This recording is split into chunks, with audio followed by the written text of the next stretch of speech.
Bom dia a todos. Com a proteção de Deus, declaro aberta a nossa sessão de hoje. Cumprimentos presentes. E iniciamos aqui com os processos de nossa pauta, o número 1. O agravo de instrumento 081 13 17 90, Caroline Fernandes de Amorim Pinheiro e Lênio Maia Filho. Algum advogado para fazer sustentação neste processo? Bom dia, Excelência. Sim.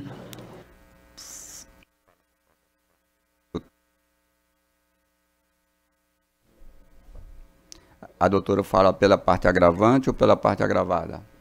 Agravado. Tem até 15 minutos. Pode começar.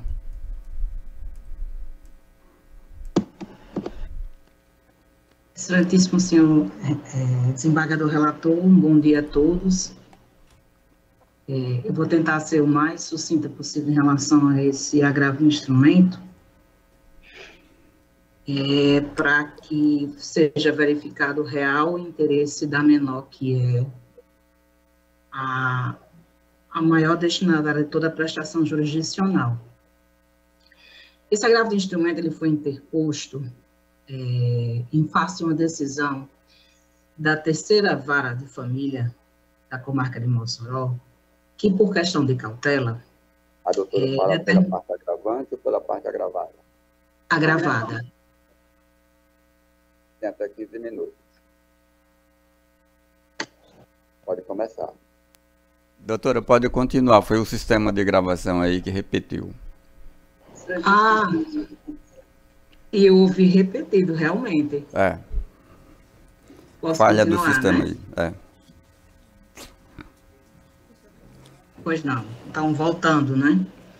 Esse agravo foi interposto pela mãe da menor, Luísa Amorim Maia, que tem apenas 2 anos. Por uma decisão, na verdade, um despacho, né?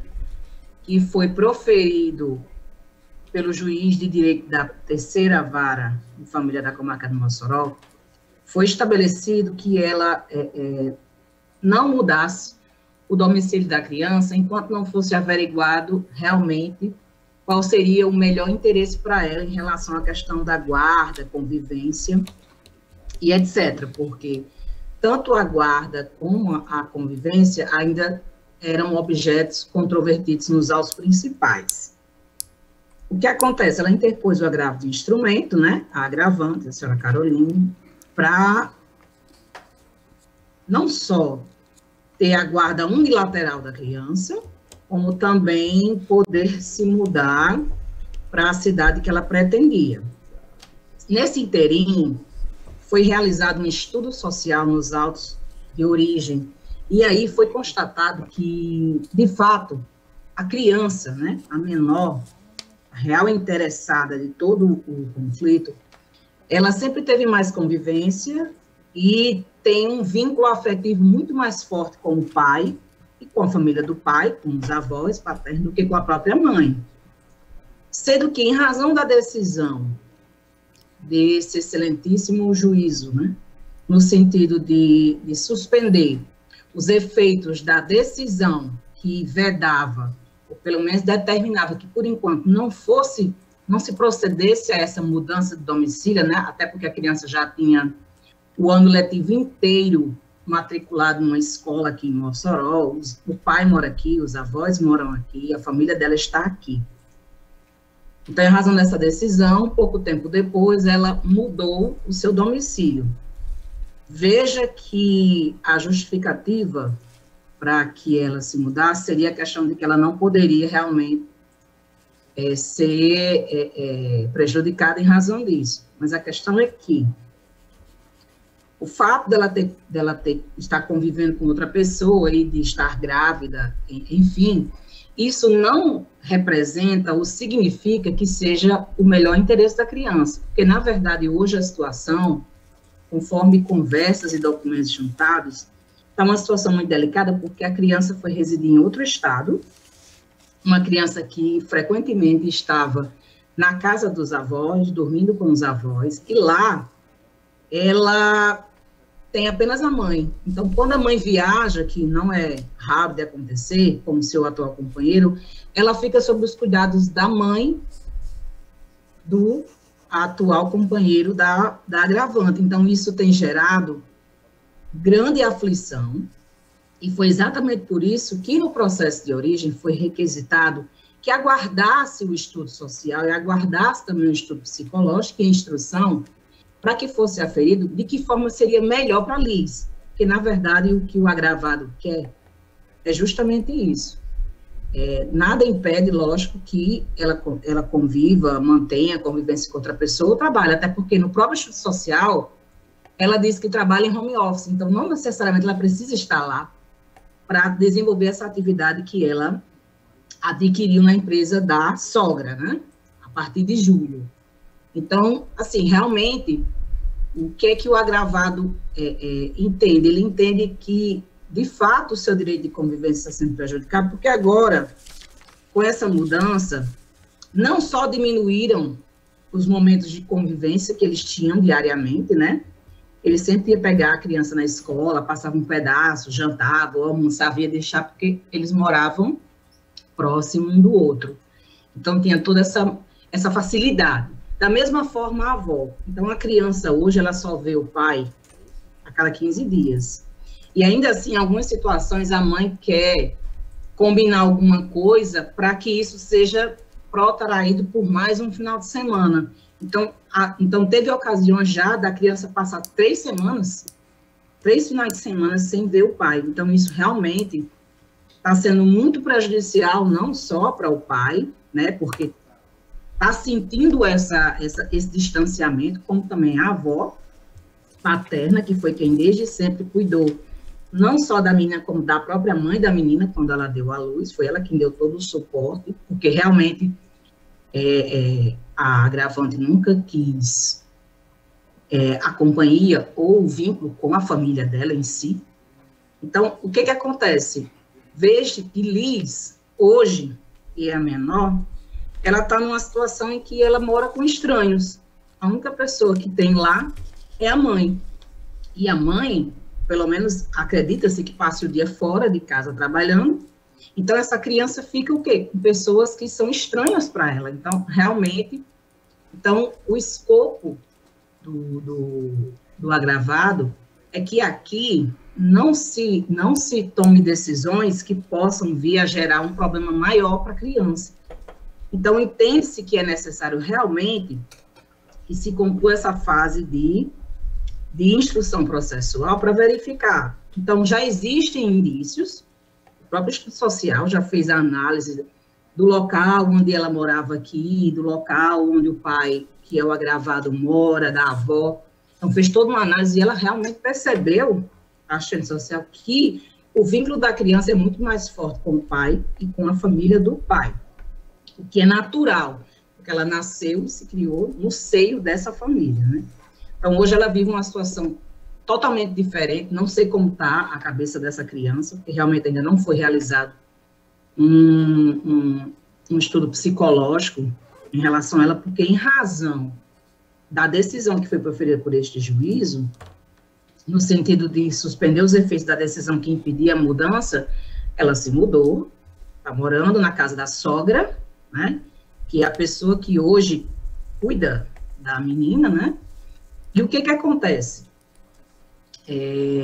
Hoje, com a mudança, já foi proferida uma decisão no primeiro grau, no sentido de que, por força dessa decisão de suspensão, né, que deu efeito ativo ao agravo, e autorizou, via de consequência, a mudança, entendeu que pela incompetência. Então, o que acontece?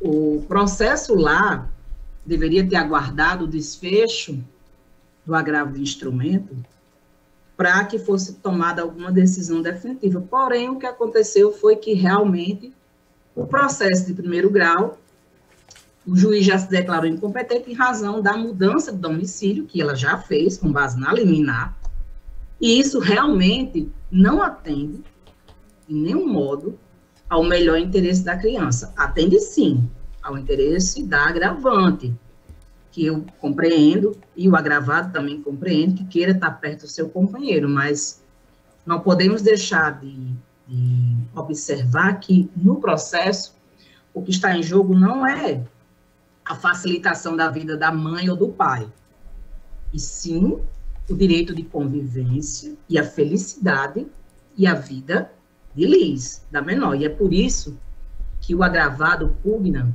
pelo desprovimento, como até o próprio Ministério Público deu parecer nesse sentido, desprovimento do agravo, revogação da tutela que foi deferida liminarmente, para que seja feito todo o processo de instrução e verificado realmente qual é o melhor ambiente, o melhor local para a criança, para a pequena Liz.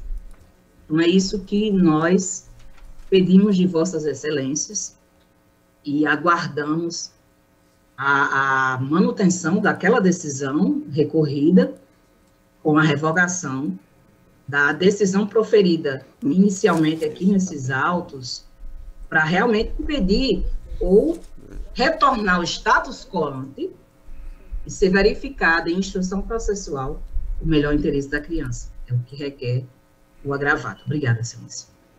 Tem mais advogado para fazer sustentação? Acredito, acho que não. Meu voto é pelo provimento parcial, confirmando a liminar antes deferida. Decisão unânime. Número 2.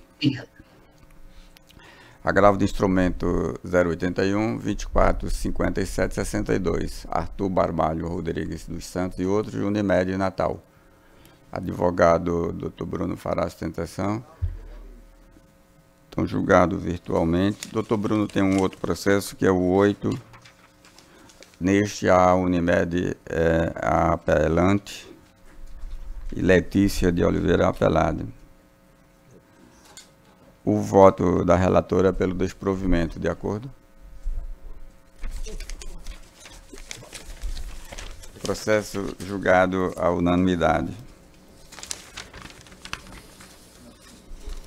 O número 3, agravo de instrumento 080 72 96 71, Unimed, Jackson Douglas.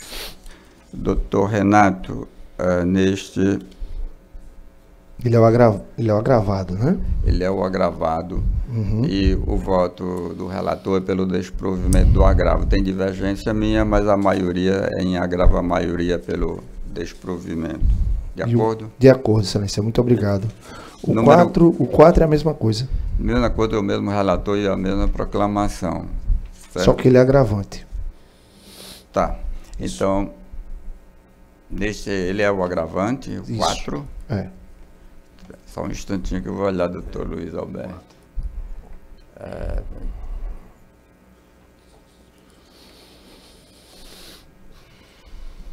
Mas aqui ele está julgando o agravo interno. Ah, tá. É só o agravo interno. Então ele está desprovendo o agravo interno, porque o agravo interno é da Unimed. Certo. Tá. Ok. Muito obrigado, muito bom dia. Bom dia.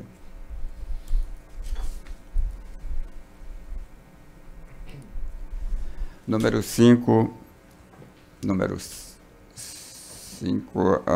apelação 0100, 422-16, negócios imobiliários Pinto e Bastos Limitada, ME, e Daniel Abdon Gosso Filho. O doutor vai falar pela parte apelada, Daniel Abdon Gosso. O voto da relatora, do relator, que é o doutor Luiz, pelo desprovimento do apelo. Processo julgado à unanimidade. Número 6, agravo de instrumento 080, 51, 17, 67. Valquíria Anunciata da Silveira Maia, Estado do Rio Grande do Norte. Algum advogado para fazer a sustentação? Sim, Excelência. Alexandre Fernandes, pelo agravante. O voto da relatora pelo provimento do agravo. De acordo? Sim, Excelência. De acordo. Decisão unânime. O número 7, apelação 085, 2390, 50. Margarete Pinto Hudson e Sindicato dos Bancários e do Estado do Rio Grande do Norte. Algum advogado para sustentar neste processo? Nenhum advogado, processo julgado virtualmente. O outro já foi julgado, concluímos nossa pauta jurisdicional e passamos à pauta administrativa. Na pauta administrativa, eu soube que já está em andamento um diálogo para combinar uma estratégia de trabalho para efeito de cumprimento de meta do CNJ, que é os julgamentos com processos com mais de 100 dias, até o dia 12 de novembro. E aí, nós estamos, esta semana, até hoje, a gente vai preparar processo para a pauta do dia 4. Só que nós temos ainda a questão de o processo vai para a pauta, mas o acórdão precisa ser assinado para considerar.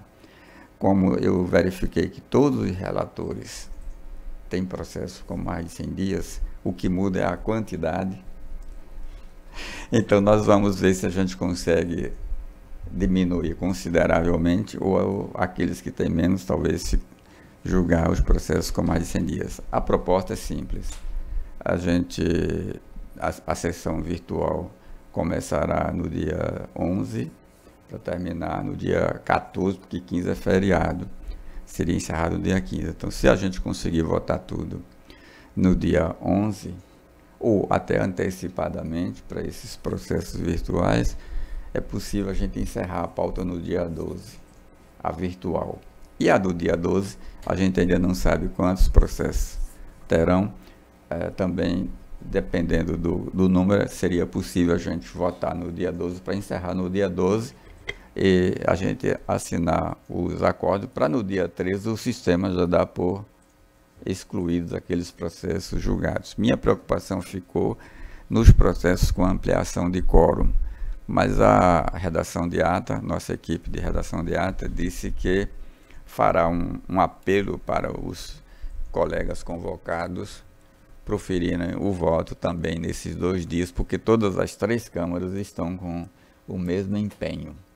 Significa, não adianta a gente priorizar o processo para a pauta da semana seguinte, porque não vai alterar esse resultado o que a gente não conseguir julgar até o dia 12, vai ficar para dar explicações lá ao Corregedor Nacional. Então, a gente vai priorizar então, o julgamento e depois a gente vai resolver os processos que não conseguirmos julgar e pautar até o dia 12, para a sessão do dia 11. Então, combinando assim, a gente faz esse diferencial. Em vez de encerrar a sessão do dia 11 no dia 14, a gente vai encerrar no dia 12 para poder atender a essa meta do CNJ. Presidente, neste dia eu estarei de